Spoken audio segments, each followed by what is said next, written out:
Do'stlar, agar har kuni videolar chiqishini istasangiz, pastdagi havola orqali o'tib yoki plastik raqamiga istagan summangizda donat qilishni unutmang. Biz esa boshladik. Bu film Seul shahridagi laboratoriyadan boshlanadi.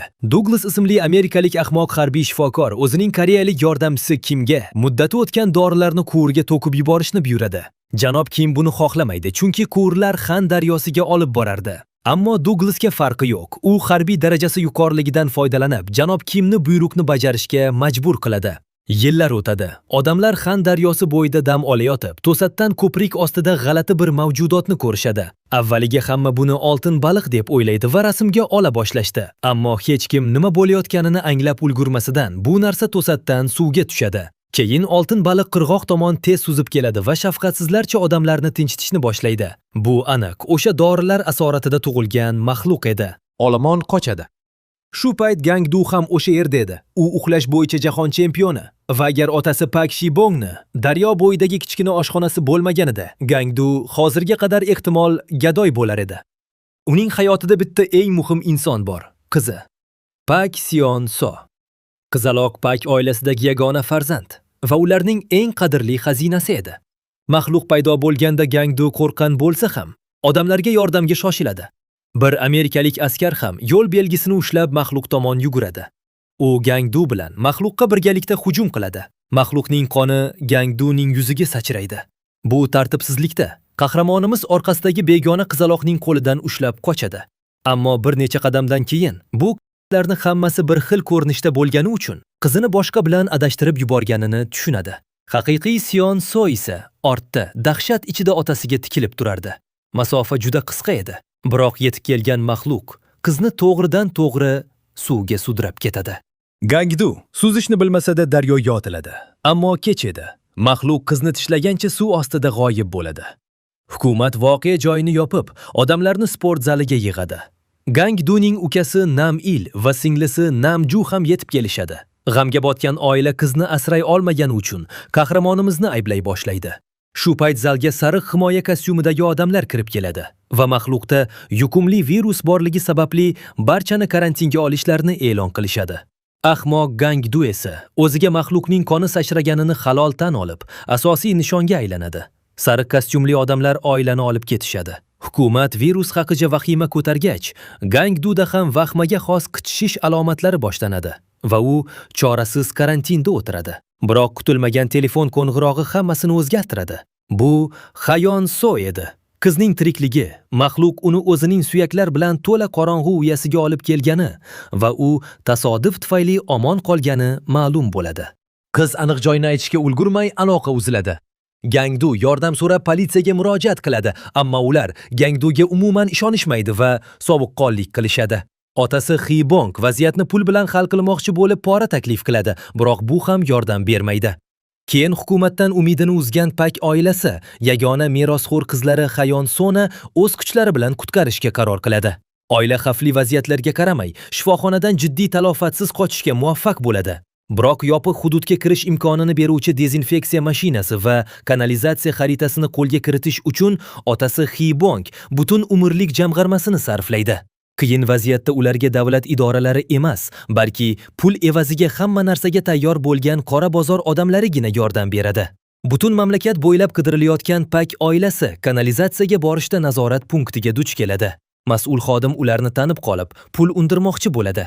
Naqd puli qolmagan Gang Du Hyon So uchun uzoq vaqt yig'gan tangalar qutisini berishga majbur bo'ladi. Hududga kirishgach, kanalizatsiya juda ulkanligi sababli qidiruv natija bermaydi va ular ortga qaytishadi. Yo'lga chiqish oldidan Gang Duning uxlab qolish kasali qo'zg'aydi. Shu payt otasi Xibong dardlarni dasturxon qilishni boshlaydi. O'tmishda kambag'allik sababli Gang Du to'yib ovqat yemagan va uzoq muddatli ochlik oqibatida unda kuchini asrab qolish uchun ko'p uxlash kasalligi paydo bo'lgan edi. Shu payt tashqarida maxluq paydo bo'ladi. Xibong darhol o't ochadi. Biroq o'qlar maxluqni battar g'azablantirib, oshxonaga bostirib kirishga majbur qiladi. Qarindoshlarning shiddatli hujumidan keyin maxluq qulaydi, ammo u tezda o'nglanib, daryo tomon qochadi. Oila cheklangan o'q dorilar bilan uning ortidan quvadi. Otasi maxluqni to'xtatmoqchi bo'ladi, ammo hal qiluvchi pallada kallavaram Gang Du o'qlarni noto'g'ri hisoblab, otasiga bo'sh qurol uzatadi. Otasi esa uni ayblamay, qochishga imo qiladi va keyingi soniyada maxluq zarbidan halok bo'ladi. Gangdu otasining yuzini gazeta bilan yopishga arang ulguradi va o'q ovoziga yetib kelgan politsiya esa uni qo'lga oladi. Qochish paytida Nam-il va Namju ajralib ketishadi. Nam-il telefon kompaniyasida ishlaydigan eski sinfdoshi yordamida qizaloqning taxminiy koordinatalarini aniqlaydi. Biroq oilaga mukofot puli tikilgani sababli sinfdoshi uni sotadi va bino ichiga politsiya bostirib kiradi. Nam-il ham taslim bo'lmaydi. Qisqa tutashuv hosil qilib, qorong'ulikdan foydalangan holda qochib ketadi. Keyinchalik ko'prik ostiga yiqilgan Nam-il so'nggi kuchlari bilan qizaloqning taxminiy joylashgan joyini singlisi Namjuga xabar qilib yuborishga ulguradi. Boshqa tomonda Namju ta'qibdan qochish uchun ko'prik konstruksiyasi ichida yashirinishda davom etmoqda. U juda charchagan edi va kuch to'plash uchun oilasining oshxonasiga qaytib borib, telefonini quvvatlash imkoniga ega bo'ladi. Telefon yoqilishi bilanoq u Nam-il yuborgan xabarni ko'radi. Qizaloqning taxminiy joyini bilib olgach, Namju darhol kamon va o'qlarini olib o'sha joyga yuguradi. Yo'lda u Gangduga ham qizaloq qayerdaligini aytadi, lekin u telefonda gaplashayotgan paytda Maxluq bilan yuzma-yuz kelib qoladi. Ayol o'q uzishga ulgurmasidan Maxluq uni chetdagi bo'shliqqa tushirib yuboradi. Maxluq juda katta bo'lgani uchun o'sha bo'shliqqa tusha olmaydi va shu tariqa Namju omon qoladi. Ammo keyin o'chib qoladi. Boshqa tomonda Gangdu qizining qayerdaligini bilib juda xursand bo'ladi, lekin rasmiylar baribir uni jiddiy qabul qilishmaydi. Ular shunchaki erkakni aqldan ozgan deb o'ylashadi. Bir guruh shifokorlar uni ushlab uyqudorisini yuborishadi. Ammo bu dori daryo bo'yidagi oshxonada doim har xil sifatsiz narsalarni aralashtirib yeb yuradigan Gangduga deyarli ta'sir qilmaydi. Shu payt amerikalik ekspert kirib keladi va ikki koreys shifokori unga darhol ta'zim qilishadi. Amerikalik ekspert to'g'ri kelib, Gangduning boshiga ishora qiladi va virus mana shu yerda deydi. Koreys shifokorlari hayratda qolishadi. Ular uning nima haqida gapirayotganini tushunishmaydi. Haqiqat shundaki, aslida Maxluqda hech qanday yuqumli virus yo'q. Hamma televizorda ko'rgan o'sha qurbon esa shunchaki dorilarga allergiyasi bo'lgan. Ammo bu gap allaqachon tarqalib bo'ldi. Va endi hukumatning va Amerikaning obro'sini himoya qilish uchun mavjud bo'lmagan bu virusni bor deb aytilishi kerak edi. Shunday qilib, endi Gangdu o'sha yo'q virusning haqiqiyligini isbotlash uchun qurbonga aylanishi kerak. Shifokorlar erkakni operatsiya stoliga yotishga majburlashadi. Xona uning og'riqli baqiriqlari bilan to'ladi. Lekin shundoq ham qahramonimizning miyasida qizini qutqarishdan boshqa hech qanday fikr bo'lmagani uchun operatsiyadan keyin ham unda hech narsa o'zgarmadi.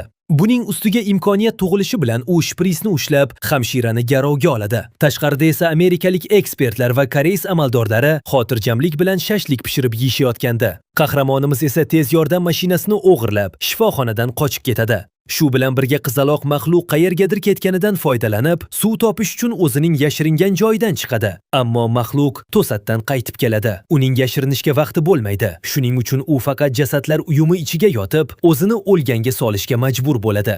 Maxluq bu safar olib kelgan oziq-ovqatlar orasida tirik kichkina bola ham bor edi. Bu bola Seju edi. Seju akasi Sejin bilan ko'chada yurgan edi. Ularning ikkalasiga kutilmaganda Maxluq hujum qilgan va bittasi omon qolgan edi. Qizaloq shunchaki o'limni kutib o'tirishdan charchaydi. Maxluq yana ketganida u murdalarning kiyimlarini yechib oladi va qo'lbola arqon yasaydi. U ushbu matoli arqondan foydalanib chuqur quduqdan chiqmoqchi bo'ladi. Ammo arqon juda qisqa edi va pastga umuman yetmasdi. Maxluq yana qaytib keladi. Ammo qizaloq qo'rquvini yengib, o'z imkoniyatini kutishda davom etadi. Nihoyat Maxluq chuqur uyquga ketganida, u aynan arqonning tagiga yotib qoladi. Va bu ajoyib imkoniyat edi. U Maxluqni ustidan yugurib o'tgancha arqonga osiladi va qutulishga erishdim deb o'ylaydi. Lekin Maxluq tezda dumini uzatib, uni pastga tortadi. Seju uyatli ish qilib qo'yadi. Bechora qolgan qizaloq esa tutungan ukasini quchoqlagancha qochishga urinib ko'radi. Shu payt Gangdu Maxluqning uyasini topib keladi. Aynan o'sha paytda og'zida qizaloq va Sejuni solgancha Maxluq kelib qoladi. Gangdu darhol uning ortidan yuguradi. U endigina o'ziga kelgan singlisi bilan to'qnash keladi. Bu vaqtga kelib Maxluq allaqachon qirg'oqqa chiqib, narigi tomondagi olomon tomonga ketayotgandi. Ma'lum bo'lishicha, Amerikaning Xan daryosi bo'yida zaharli gaz tarqatishiga norozilik bildirish uchun koreys xalqi daryo bo'yiga to'planib, bu ahmoqgarchilikni to'xtatish uchun namoyish o'tkazayotgan edi. O'sha paytda Maxluq to'satdan paydo bo'ladi. Olomon qochadi va ular bilan birga politsiya ham. Maxluq esa qirg'oqqa yetib kelganida, ular darhol gazni chiqarish tugmasini bosishadi. Gaz maxluq bilan birga atrofdagi ko'plab odamlarni ham mazasini qochiradi. Oltin baliqchi og'riq ichida tipirchilaydi. Gangdu darhol oldinga yuguradi va qizaloqni maxluqning og'zidan chiqarib oladi. Lekin hammasi juda kech edi. Qizaloq endi nafas olmayotgan edi. U hatto o'lim holatida ham tutungan ukasini mahkam quchoqlab olgan edi. Gangdu qizini umidsizlik ichida quchoqlaydi va butunlay ruhan parchalanadi. Gaz tarqalgach, maxluq ham o'ziga kela boshlaydi. Bu vaqtga kelib harbiylar yetib ketishgan edi. Qizaloq uchun qasos olish maqsadida oila maxluq bilan oxirigacha kurashishni tanlaydi. Nam-il unga tinmay Molotov kokteyllarini otadi. Bir notanish odam esa tepalikdan maxluqning ustiga bir bochka benzinni quyib yuboradi. Namju darhol yonayotgan o'qni maxluqni och biqiniga tekkizadi. Olov bir zumda oltin baliqchamizni qamrab oladi. Maxluq og'riqdan molday bo'kirgancha, jon holicha Xan daryosi tomon sudraladi. Lekin uning yo'lini Gandu to'sadi. U tezlik bilan armaturani maxluqni og'ziga sanchadi va uni tinchitadi. Hammasi tugadi. Vaqt o'tib Gangdu sochlarini yana qora rangga bo'yaydi va otasidan qolgan oshxonani yuritishda davom etadi. Seju endi uning yonida yashaydi va uning yangi oilasiga aylanadi. Sirtda hayot yana xotirjamlikka qaytgandek tuyuladi. Lekin har safar Gangdu Xan daryosi tomon qaraganida, u hali ham maxluq bir paytlar qoldirgan ovozni eshitayotgandek bo'laveradi. Chunki maxluq o'lgan bo'lsa ham, shahardagi odamlarning qalbidagi u qoldirgan is ular bilan umrlarining oxirigacha qolgan edi.